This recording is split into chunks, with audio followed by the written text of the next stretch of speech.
नमस्कार. ठरलं तर मग या मालिकेच्या येणाऱ्या भागामध्ये जबरदस्त असं ट्विस्ट येणार आहे. तर इथे फायनली सायली अर्जुन आता एकत्र येतात. नवरा बायको म्हणून एकमेकांचा स्वीकारसुद्धा करतात आणि त्यानंतरला आता खूप दिवसानंतर सुभेदार घरामध्ये आता आनंदाचा क्षण आलेला असतो. कारण इथे सायली आता प्रेग्नेंट आहे ही बातमी सगळ्यांना कळलेली असते. तर इतके कठीण प्रसंग येतात, पण त्याच्यातूनही सायली अर्जुन आता फायनली एकत्र आलेले असतात आणि दोघांनी एकमेकांना आता नवरा बायकोचा ऑफिशियली दर्जा दिलेला असतो आणि एकमेकांच्या मनामधलं प्रेम आता एकमेकांसमोर कबूल केलेलं असतं. त्यामुळे इथे पूर्णाजी दोघांचं लग्न थाटामाटात लावून देते आणि नंतर इथे आता घरामध्ये आनंदाची बातमीसुद्धा येते. सायली प्रेग्नेंट आहे ही बातमी कळल्यानंतर सुभेदार कुटुंबामध्ये आनंदाचं आणि चैतन्याचं वातावरण निर्माण झालेलं असतं आणि ही बातमी जेव्हा घरामध्ये पूर्णाजी आणि कल्पना यांना कळते तेव्हा त्या दोघींना खूप जास्त आनंद होतो. कारण अर्जुन आणि सायलीचं बाळ कितीतरी वर्षानंतर त्या घरामध्ये आता लहान बाळ येणार असतं, पूर्णाजीचं परतून येणार असतं आणि कल्पनाचं नातवंड. त्याच्यामुळे सगळेजण आता इथे सण साजरा करायला निघालेले असतात. तेव्हा इथे अस्मिता आणि प्रिया दोघीही जलेस होत असतात, पण तरीसुद्धा अस्मिताला आनंद झालेला असतो की इथे अर्जुनचं बाळ आता त्या घरामध्ये येणार असतं. त्यामुळे सगळेजण खूप जास्त आनंदी असतात. पण आता नियतीच्या मनामध्ये एक वेगळाच खेळ असतो. तर आता सायली हीच नक्की तन्वी आहे याचा उलगडासुद्धा आता होणार असतो. ते म्हणजे जेव्हा अर्जुन आणि सायली यांचं बाळ जन्माला येतं त्यानंतरला इथे त्याचे पाय बघितले जातात तेव्हा त्या बाळाच्या पायावरती एक तुळशीपत्राची खूण असते आणि ती बघितल्यानंतर पूर्णाजी आणि कल्पना दोघीही आश्चर्यचकित होतात आणि म्हणतात या बाळाच्या पायावरती तर अगदी तन्वीच्या पायावरती जशी तुळशीपत्राची खूण आहे अगदी तशीच आहे. तेव्हा पूर्णाजी म्हणत असते सायली तुला माहिती आहे बाळाच्या पायावरती अगं तुळशीपत्राची खूण आहे, जन्मखूण जशी तन्वीच्या पायावरती सुद्धा आहे. तेव्हा इथे सायली म्हणत असते की पूर्णाजी पण माझ्या पायावरती सुद्धा तुळशीपत्राची खूण आहे. तेव्हा इथे पूर्णाजीला खूप मोठा धक्का बसतो आणि तेव्हा सत्याचा उलगडासुद्धा होतो. याचा अर्थ खरी तन्वी ही सायली तर नाही आहे ना, असा प्रश्न आता सगळ्यांच्या मनामध्ये आलेला असतो आणि त्यानंतर या गोष्टीची पुन्हा शहानिशा केली जाते.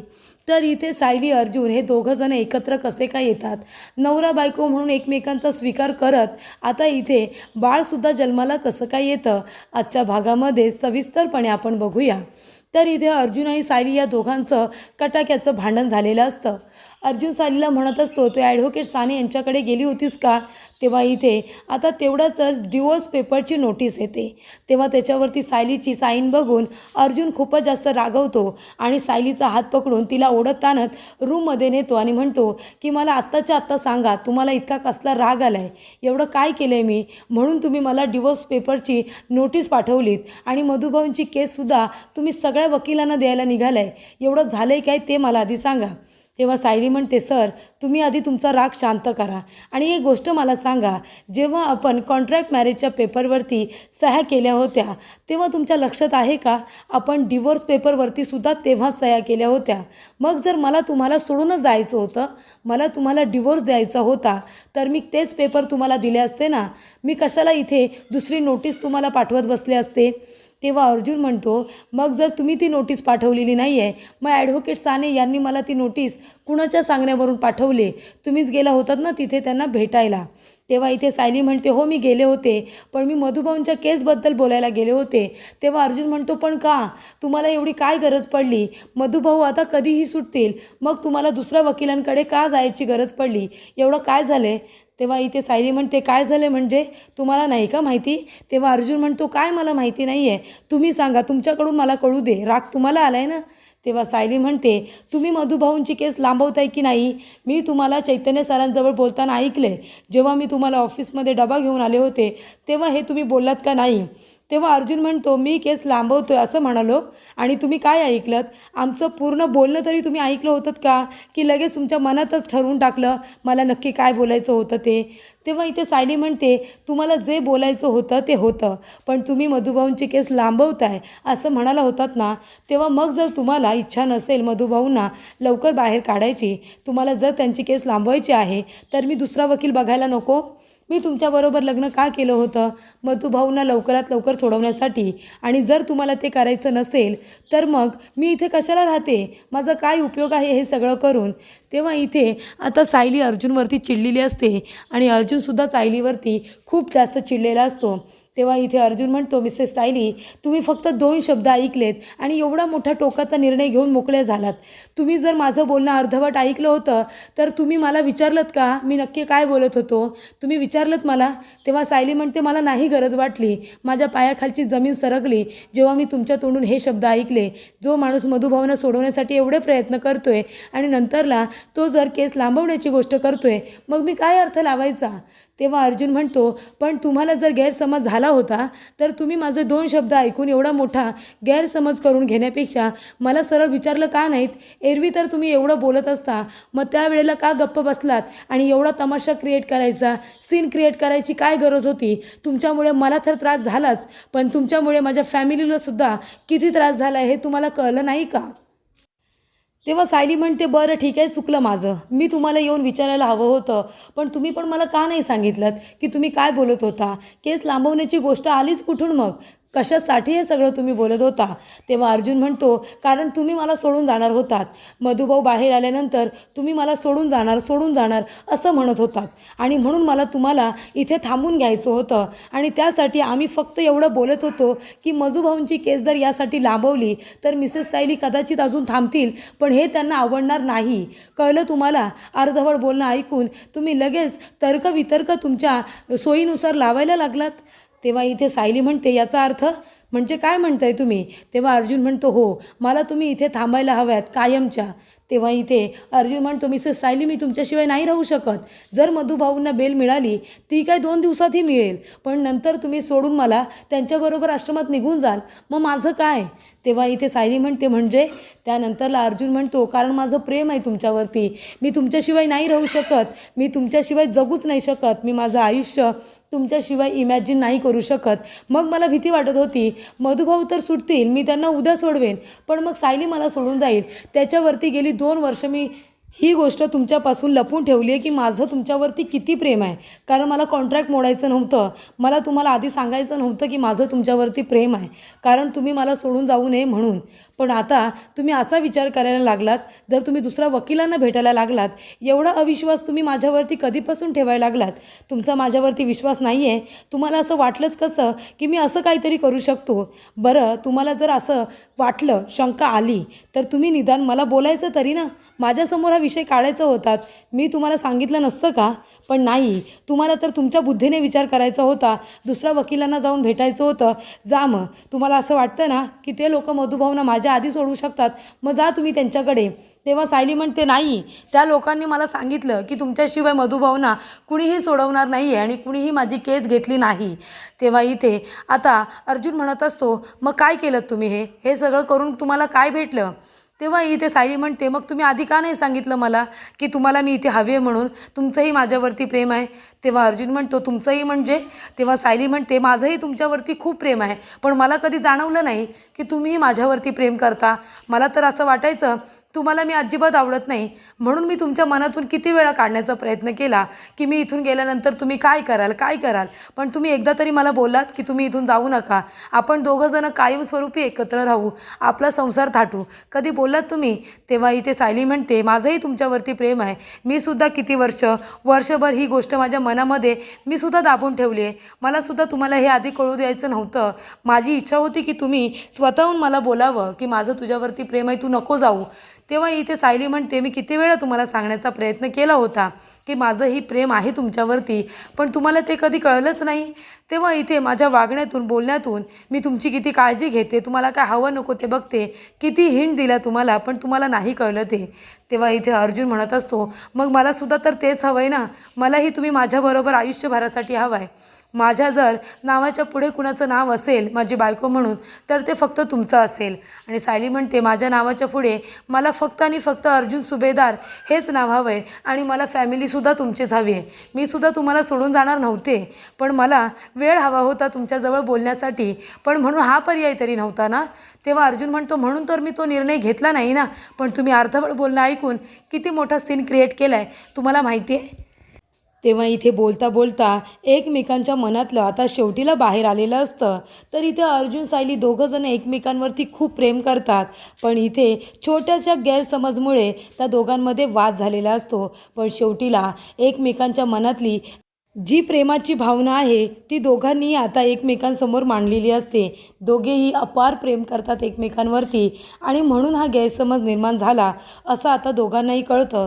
तेव्हा अर्जुन म्हणतो, मग हे सगळं ठीक आहे, पण तुम्ही जर ॲडव्होकेट साने यांच्याकडे मधुभाऊंच्या केससाठी फक्त गेला होतात कारण तुम्हाला असं वाटलं, तुमचा गैरसमज झाला की मी ती केस आता लढणार नाही आहे, मी लांबवतोय, तर मग ही डिवोर्सची नोटीस त्याने मला का पाठवली आहे, कुणाच्या सांगण्यावरून? तेव्हा सायली म्हणते, ते मला माहिती नाही आहे, ते हवं तर तुम्ही त्यांना विचारा, नाही तर माझ्याबरोबर चला, मी त्यांना हे काहीच सांगितलेलं नाही आहे. तेव्हा इथे अर्जुन आता सायलीला घेऊन ॲडव्होकेट साने यांच्याकडे जातो आणि त्यांना चांगलीच धमकी देतो. म्हणतो की मी तुमची सनद रद्द करू शकतो, माझ्या बायकोच्या परवानगीशिवाय तुम्ही मला ही नोटीस पाठवली कशी? तेव्हा ॲडव्होकेट साने म्हणतात, पण ह्यांना तर डिवोर्स हवा आहे ना, मला तर इथे प्रिया मधुकर या भेटायला आल्या होत्या, म्हणजे रविराज किल्लेदार यांची मुलगी तन्वी किल्लेदार या तर स्वतःहून इथे आल्या होत्या आणि त्यांनी तर मला धमकी दिली की जर मी त्यांचं काही ऐकलं नाही तर त्या माझी सनद रद्द करतील. रविराज किल्लेदार, अर्जुन सुभेदार यांची नावं सांगून मला त्यांनी चांगलीच धमकी दिली.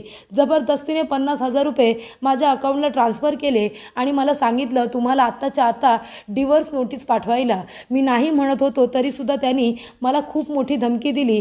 त्या म्हणाले की पनवेलमध्ये तुम्हाला वकिली करून देणार नाही, प्रॅक्टिस करून देणार नाही. मग मी काय करणार होतो? त्यांनी सांगितलं की मिसेस सायली अर्जुन सुभेदार यांच्या वतीने मी इथे आलेले आहे. तेव्हा इथे अर्जुन म्हणतो, अच्छा, म्हणजे इथे तन्वी आली होती, तिने सांगितली तुम्हाला नोटीस पाठवायला आणि तुम्ही लगेच पाठवली, तुम्हाला फोन नाही करता येत मला? तेव्हा इथे आता साने म्हणतो, सर मी काय करणार होतो, त्या इथून उठतच नव्हत्या, मला फोनसुद्धा करू दिला नाही तुम्हाला, आणि मी बघा तुम्हाला किती फोन केलेत हे सगळं सांगायला. तेव्हा अर्जुनला आता कळतं की प्रियाने हे सगळं मुद्दामून केलेलं आहे. तेव्हा अर्जुन आता प्रियाकडे जातो आणि तिला चांगली थोबाडीत मारतो. रविराज किल्लेदार यांनासुद्धा सांगतो की इथे प्रियाने किती मोठा गोंधळ घालून ठेवला आहे आणि इथे पूर्णाजीसुद्धा आता प्रियाच्या कानाखाली देते आणि कल्पनासुद्धा. सगळ्यांना तिचा खूप राग आलेला असतो, तिचं हे विचित्र वागणं अजिबात कुणालाही आवडत नाही. रविराज काका म्हणतात की तन्वी, तू असं वागशील या गोष्टीचा मी कधी विचारच केला नव्हता. म्हणजे माझं नाव वापरून, माझं नाव लौकिक वापरून तू एका चांगल्या वकिलाला धमकी दिलीस आणि त्यांच्याकडून हे काम करून घेतलंस.